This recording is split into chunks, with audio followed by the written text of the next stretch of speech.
The snowstorm that rolled through our town that weekend was the kind people talk about for years afterward, the kind that shuts everything down just long enough to make the world feel slower and cleaner and bright. By mid-morning the next day, the sky had turned a brilliant, almost unreal blue, the sun blazing across a neighborhood buried in a perfect, untouched blanket of white. Every rooftop glowed, every tree limb sparkled, and every breath came out in thick white plumes that hung in the crisp air.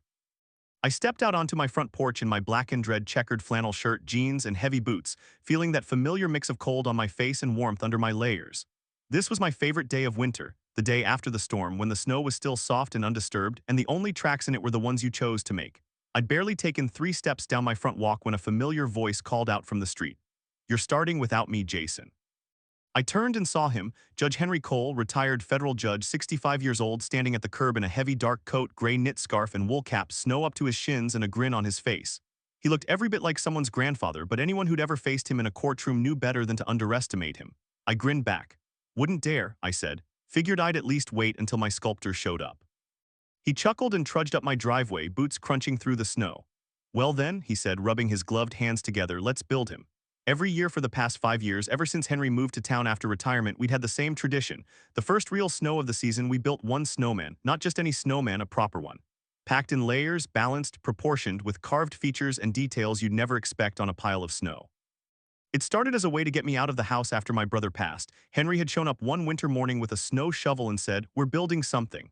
That something turned into an annual event. Now, as we walked around the front yard, judging the best spot, Henry scanned like he was assessing evidence.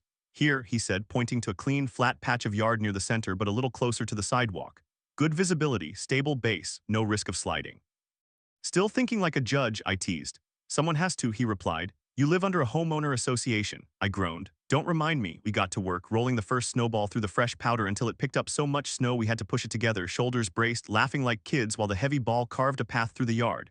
The sun made the snow almost blinding, but it also made it perfect for packing. Within minutes we had the base set, then the middle, then the head. Henry moved with careful, practiced motions, packing and smoothing, occasionally stepping back to evaluate. "Too narrow on the left," he'd say, then fix it. "Jawline needs more definition." I raised an eyebrow. "Jawline for a snowman? We're not building a lump," Henry said. "We're building a gentleman." After about an hour we had him, a tall, solid snowman almost as tall as Henry, standing proudly in the front yard. But we weren't done. Henry insisted on details. He stepped inside briefly and came back with an old wool scarf, a flat cap, a carrot, pebble eyes, and a pair of old, unused black work gloves. Together we carved subtle cheek lines, a hint of a smile, and a straight nose ridge. We set the carrot, the coal eyes, the glove hands. Henry tilted the cap just slightly to one side and adjusted the scarf. In the bright daylight, with the whole world glittering around him, the snowman looked almost alive. "There," Henry said, satisfied, breath fogging around him in the cold. "Proper posture, dignified expression, a man of character." I grinned. "He looks like someone who's about to sentence the HOA to community service." Henry smirked. "One can dream." For a while it was just us and the snowman and the quiet of the street. A couple of male neighbors walked by with shovels and stopped to admire our work. "That's way better than the one my kids made," one of them said, laughing. Another nodded appreciatively. "He's got cheekbones," he said. "Who gives a snowman cheekbones?" "An artist," Henry said modestly. It felt peaceful, calm, like winter was doing what it was supposed to do: slow things down, make people smile, give them something simple to enjoy. And then, like an off-key trumpet blasting through a quiet orchestra, came the sound that ruined everything: heavy, angry stomping, cutting through the snow with the subtlety of a bulldozer. I didn't have to turn to know who it was. The footsteps came from the direction of the corner house, the one with the perfectly measured shrubs and the no parking cones that mysteriously appeared every holiday. Then the voice followed. "What is that?" The shout tore through the cold air. I closed my eyes for half a second. Henry, beside me, sighed. "Friend of yours?" he asked. "Not even remotely," I answered. We turned together to see Carl Hemsworth, 50 years old, president of the Homeowner Association, stomping down the sidewalk like a furious penguin. He was enormous, at least 280 pounds, stuffed into a bright pink dress shirt that clung to his massive belly and chest. The shirt looked comically out of place against the snow and completely wrong for the weather, but that never stopped him. His black dress pants stretched tight across his legs, creased and damp at the cuffs from trudging through snow he clearly wasn't dressed for. His face was already bright red, cheeks flushed with rage and exertion, sweat shining on his forehead despite the freezing temperature. Little beads of moisture rolled down his temples and instantly melted the snow wherever they dropped. "What is that?" he repeated, jabbing a finger toward the snowman. I glanced at Henry, who calmly adjusted his scarf. "That," Henry said, "is a snowman." Carl's eyes bulged. "Don't get smart with me," he bellowed. "I know what it is. I want to know why it's there." "Because yards are where snowmen live," I said. Carl stomped closer, boots slipping in the powder, arms waving. "You can't just build structures wherever you want," he shouted. This snow figure is a violation," I frowned. "Of what?" Of multiple rules, Carl snapped. Height restrictions, property aesthetics. Seasonal decor guidelines, Henry studied him calmly. I was not aware the HOA regulated snow. Carl's head snapped toward him. Who are you? A guest, Henry said, and the sculptor.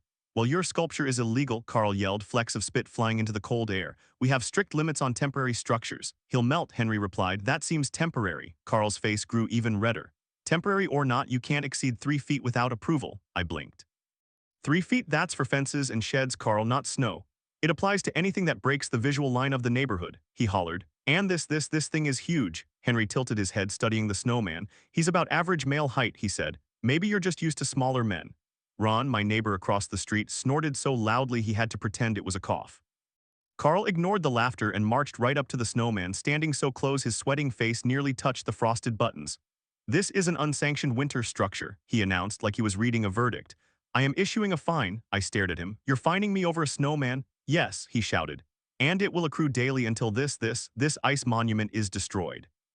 Henry's eyes narrowed just slightly, the way I imagined they must have in court when someone said something particularly stupid. You intend, he said slowly, to fine this man over frozen water in his own yard, Carl puffed out his chest. I intend to enforce order. With what bylaw, Henry asked, Carl sputtered. With Section 4. There is no Section 4, I said. I checked. Carl glared at me, sweat dripping off his chin. Then I'm writing one, he roared. And when I'm done this judgmental snow person will be gone. He spun around, nearly slipping again, and stomped back toward his house, muttering about snow crimes and winter violations as he went. Henry watched him leave, lips pressed together. Then he turned to me. Jason, he said, voice calm, how many times has that man done this? Too many, I replied. Last summer he tried to fine me over the color of my hose. Henry nodded slowly, his breath turning to a thoughtful cloud. All right then, he said, if he wants to make this about rules and fines. He looked back at the snowman, standing tall and dignified in the sunlight. Then perhaps it's time someone explained the law to him. Carl didn't wait even a full hour before escalating the situation. The sun climbed higher in the bright winter sky, turning the entire neighborhood into a sparkling white mirror. Snow reflected so intensely off the sidewalks and rooftops that most of the men walking outside had to squint just to see where they were going. Meanwhile, I was standing beside Henry, admiring our snowman, his carved cheekbones, the subtle smile, the tilted cap, when the sound of violent stomping echoed down the street again. It was the unmistakable rhythm of a man who believed each footstep was an announcement of authority. Henry's breath fogged the air. Incoming, he murmured without looking. I sighed. Round 2, Carl came barreling toward us, red-faced, puffing like a steam engine overheating in daylight. His bright pink dress shirt looked even tighter than before, as if it had shrunk from the sheer heat radiating off his enormous body. Sweat poured down his temples in thick rivulets despite the freezing weather. His black dress pants were already soaked at the hems from his last meltdown, and now they collected even more snow with each furious stomp. He carried a clipboard, of course he did, except this time it was stacked with multiple pages flapping wildly in the wind.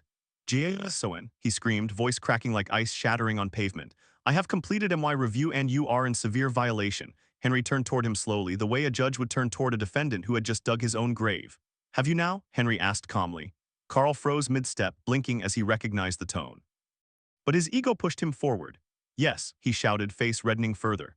I have documented 13 violations in the last hour alone. I raised an eyebrow. 13? 13, he insisted, flipping his clipboard dramatically only for half the papers to blow off and scatter across the snow. He scrambled, slipping twice, massive belly bouncing as he bent to retrieve them. Henry watched with his hands behind his back, expression unreadable. Carl, I said, what exactly are these violations? Carl stopped, slapped the papers together, and turned to me with triumph. You have built a structure without a permit.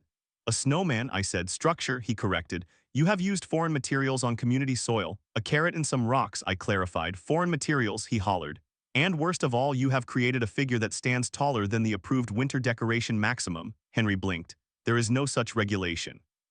Carl's entire upper body jiggled with indignation. There is now, he declared. Section 12, no snow formation may exceed 3 feet. You wrote that yourself, I said. Yes, I did, he shouted proudly. ITSAN emergency amendment. Henry adjusted his scarf voice level. When did you implement this amendment? 5 minutes ago, Carl answered. Henry nodded. And how do you expect a homeowner to comply with a rule that did not exist when he created the object in question? Carl sputtered, sweating harder. The rule is retroactive. Henry actually laughed, a short, sharp exhale. Retroactive snow regulations, fascinating. Carl leaned forward, face inches from Henry's. You are the one who built it. I assisted, Henry said. With great care, Carl sneered. Well, you won't be so smug when the fine is issued. He flipped his clipboard again, this time managing not to drop it. He stabbed a finger at the top page. $100 a day until this menace is destroyed. Henry looked at me, then back at Carl. You intend to fine him daily for a snowman? Yes, Carl said, puffing his chest, and I expect payment promptly. Henry's voice lowered to something firm and precise. And what authority gives you the power to administer retroactive penalties without board approval? Carl froze. What? You heard me, Henry said. Under what authority? Carl opened and closed his mouth several times, sweat dripping off his chin. The authority of the HOA president, Henry nodded. Which you are not, Carl gasped so loud a nearby neighbor turned to look. I am, he insisted. I always am, Henry raised an eyebrow. I was informed you were suspended last month for misuse of authority. Carl's face turned a deeper shade of red. That was temporary. It was indefinite, Ron called from his porch. Carl spun, furious.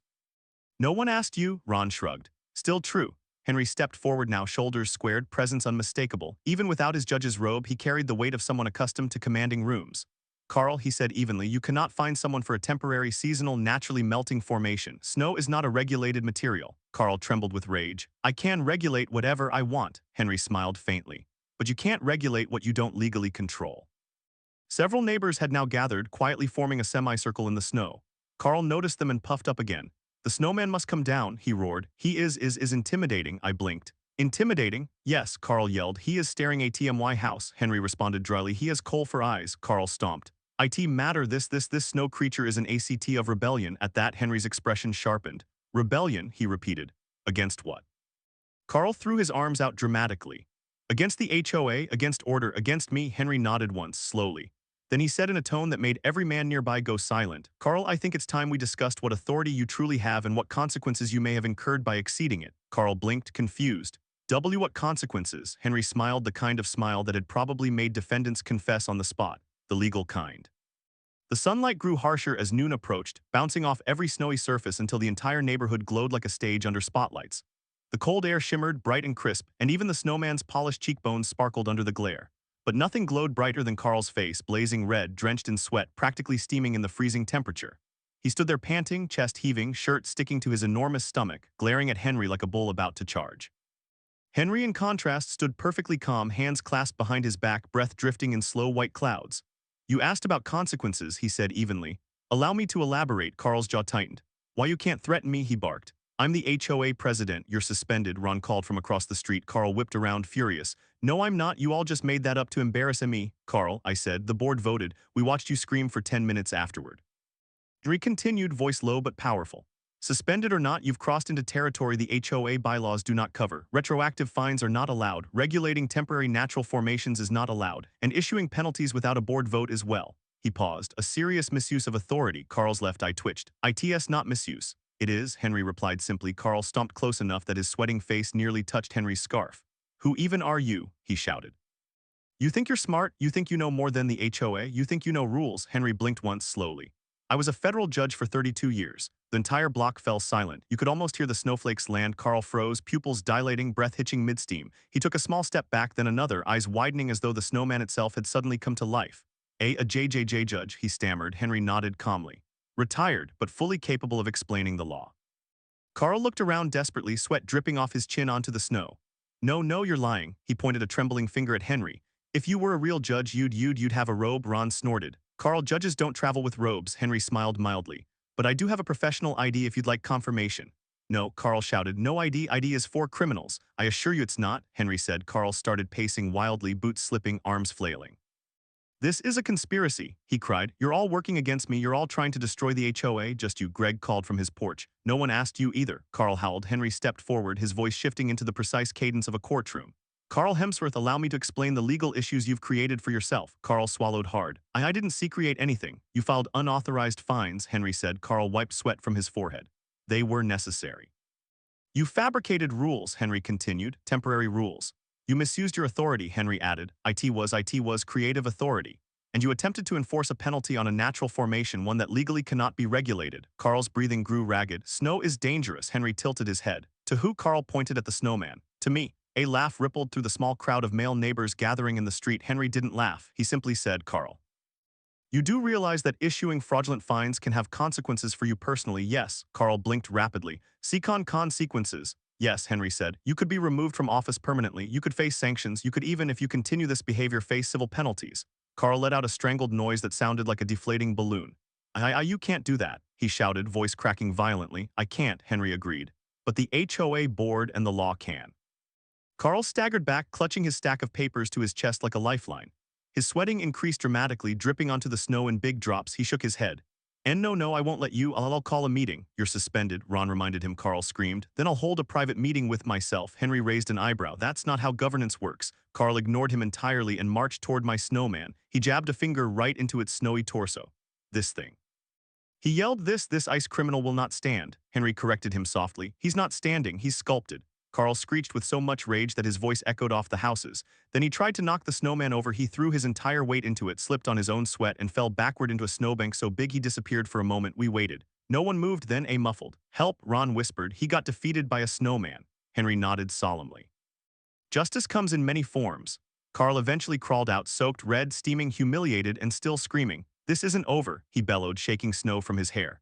I'll be back with the full board. The board suspended you, Greg reminded him again. Carl stomped away furiously anyway, leaving a trail of sweat-melted snow behind him. Henry turned to me and said the words that set everything that followed into motion. Jason. I think it's time we let the HOA board know exactly who built this snowman. And for the first time all day, I saw Carl's power begin to crumble in the bright winter sun. By the next morning, the sun had turned the whole neighborhood into a blinding field of diamonds. Every rooftop sparkled, every snowbank gleamed, and even the frost on the mailbox edges shone like tiny Christmas lights. But the brightest thing in sight, brighter than the snow, brighter than the sky, was Carl's face. He marched out of his house just after sunrise, still wearing the same bright pink dress shirt from yesterday, now wrinkled, crusted with dried sweat, and stretched so tightly across his enormous belly it looked like the buttons were pleading for mercy. His black dress pants were stiff from having frozen overnight, but none of that stopped him. Jason. He screamed the moment he spotted me shoveling my walkway. His breath shot through the icy air as thick white clouds, but he still sweated so heavily that droplets rolled from his temples and melted the snow where they fell. Henry stepped out onto my porch behind me, wearing his winter coat and knit cap, expression calm as ever. I take it round 3 is starting early, he said. Carl stomped until he stood just inches from the snowman again, glaring at it with open hatred. The snowman simply smiled back with its carved expression and tilted cap. I have filed a formal complaint, Carl announced dramatically. With who? I asked. With the HOA board, he bellowed. You're suspended, Ron reminded him from across the street. Carl spun around so fast his shirt pulled up, exposing a sliver of pale stomach. Stop saying that, I am still in charge. That's not what the board email said, Greg called out, stepping outside with his coffee. Carl's breathing turned ragged again. Well, the board can't just suspend me. Henry descended the porch steps calmly.